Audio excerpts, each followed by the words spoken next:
કેરળમાં 26 મે બેસવાનું છે। આઈએમડીનું અનુમાન છે કેરળથી ચોમાસું હાલ અંદાજે માત્ર 300 કિલોમીટર જેટલું દૂર।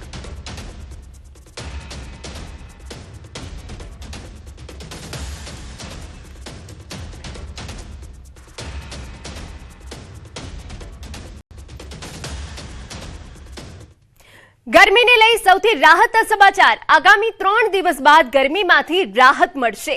ગરમીને લઈ હવામાન વિભાગની આગાહી છે। આગામી 3 દિવસ તાપમાન યથાવત રહેશે। 3 દિવસ બાદ તાપમાનમાં 2 થી 3 ડિગ્રી ઘટશે। અમદાવાદમાં 41 ડિગ્રી તાપમાન નોંધાયું। आने वाले 3 दिनों के लिए मैक्सिमम टेम्परेचर नो लार चेंज रहेगा। उसके बाद मैक्सिमम टेम्परेचर में 2 से 3 डिग्री की गिरावट का पूर्वानुमान है। और मैक्सिमम टेम्परेचर रियलाइज की बात करेंगे तो पिछले 24 घंटे में जो मैक्सिमम टेम्परेचर रियलाइज हुआ है उसमें हम गांधीनगर की और अहमदाबाद की बात करेंगे तो अहमदाबाद में 41.7 और गांधीनगर में 41.2 डिग्री मैक्सिमम टेम्परेचर रियलाइज हुआ है। और ओवरऑल पूरे गुजरात स्टेट की बात करेंगे जहां पर सबसे ज़्यादा मैक्सिमम टेम्परेचर रियलाइज हुआ है वो है बल्लभ विद्यानगर आनंद में 42.3 डिग्री सेल्सियस। ચોમાસાને લઈ હવામાન વિભાગની મોટી આગાહી। દેશમાં વહેલું થશે ચોમાસાનું આગમન। ચોમાસાને લઈ હવામાન વિભાગનું પૂર્વાનુમાન 26 મેના કેરળમાં ચોમાસાનું આગમન થવાનું પૂર્વાનુમાન। આ વર્ષે 4 દિવસ વહેલું બેસશે ચોમાસું। तो 26 मई को केरला में मानसून ऑनसेट का फोरकास्ट है जिसमें 26 मई को मानसून ऑनसेट होगा केरला में विथ मॉडल एरर के 4 डेज मॉडल एरर के साथ। સમાચારમાં આગળ વધીએ। દાહોદમાં આપ કાર્યકરની અટકાયત। ગરબાડામાં આપના કાર્યકરે ફાયરિંગ કર્યું હતું। આપના પરાજિત ઉમેદવારે ધોળા દિવસે ફાયરિંગ કર્યું। પોલીસે શૈલેષ ભામુની અટકાયત કરી। વોટ કેમ ના આપ્યો તેવું કહીને 3 ડાઉન ફાયરિંગ કર્યું હતું। ભોગ બનનારના ઘરમાં ઘૂસી અપશબ્દો બોલ્યા હતા। યુવક પર હુમલો કરી જાનથી મારી નાખવાની ધમકી પણ આપી હતી। પોલીસે હથિયાર જપ્ત કરી વધુ તપાસ હાથ ધરી। જે આરોપ ફરિયાદી છે ભોગ બનનાર એમને માર માર્યો હતો અને એમના ઉપર 3 રાઉન્ડ ફાયરિંગ કર્યું હતું। આ ફાયરિંગ દરમિયાન ફરિયાદીને કોઈ ઇજા પહોંચી નથી, સલામત છે। પરંતુ જાનથી મારી નાખવાના ઈરાદે જે ફાયરિંગ કર્યું હોય એ માટે ભારતીય ન્યાય સંહિતાની વિવિધ કલમો હેઠળ જેસડા પોસ્ટેમાં ગુનો દાખલ કરવામાં આવેલો છે અને ગુનાના કામે શૈલેષના આરોપી ભાભોને અટક કરવામાં આવેલી છે અને એમની પાસેથી હથિયાર તથા ખાલી કેચીસ તથા અન્ય જીવતા રાઉન્ડ છે એ કબજે કરવામાં આવેલા છે।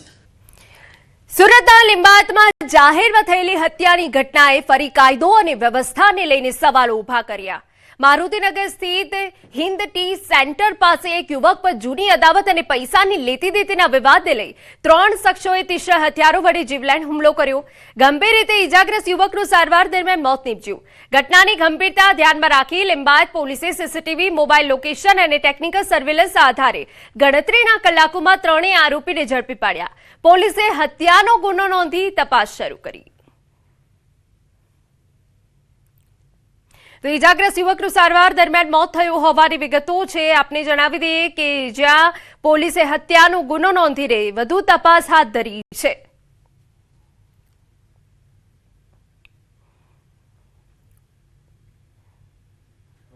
આવી અને આશિક ઉપર હુમલો કરેલો જેમાં પગના ભાગે, ગળાના ભાગે જીવલેણ ઈજા થયેલી, તેને સારવાર દરમિયાન મૃત્યુ પામતા બનાવ હત્યામાં પલટાયેલો અને એ છે જે સંબંધે લિંબાયત પોલીસ સ્ટેશન ખાતે એક ખૂનનો બનાવનો ગુનો દાખલ કરવામાં આવેલો। આ ત્રણેય જે આરોપી છે કલુમુદ્દીન, એ સિવાય મોહમ્મદ દિલશાદ અને મોહમ્મદ શહજાદ, એ ત્રણોની ધરપકડ કરવામાં આવેલી છે। સમાચારમાં વાત હવે વડોદરાની કરીએ। બનેવીએ શાળા પર કર્યો હુમલો। ઝઘડાના સમાધાન માટે ગયેલ શાળા પર હુમલો કર્યો હોવાની વિગત। ગોરવાના હાસમી પાર્ક સીફા કોમ્પ્લેક્સ પાસેની આ ઘટના છે। હુમલાખોર બનેવીનો તલવાર સાથેનો વિડીયો વાયરલ। બનેવી અને તેના ભાઈએ મળી શાળા પર હુમલો કર્યો। ઇજાગ્રસ્ત શાળાને હોસ્પિટલમાં દાખલ કરાયો। तलवार से आए और अचानक से मैं बिल्डिंग से नीचे उतरा और मुझे जो है मेरे ऊपर हमला उन्होंने कर दिया। मैंने जो बचाव किया अपना और मुझे घाव काफ़ी पीठ पे मारे हैं और जो है अपना पैर के ऊपर भी मारे हुए हैं। तो क्या मानने का कारण?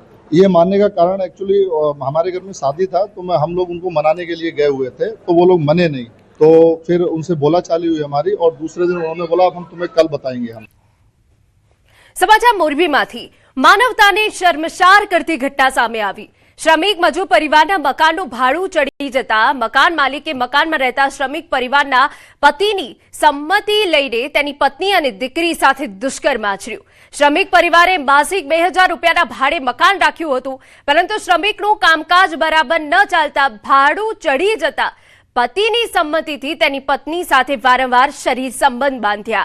તેમજ સગીર વયની દીકરી પર પણ નજર બગાડતા તેને હવસનો શિકાર બનાવી। આ સમગ્ર મામલે મોરબી એ ડિવિઝન પોલીસે આરોપી મકાન માલિક અને ભોગ બનનારના પતિ અને અન્ય સહ આરોપી સહિત કુલ 3 વિરુદ્ધ ગુનો નોંધી 2 ઇસમોને ઝડપી લીધા છે, જેમાં આરોપી પતિ હાલ જેલ હવાલે છે અને મકાન માલિકના 1 દિવસના રિમાન્ડ મેળવ્યા।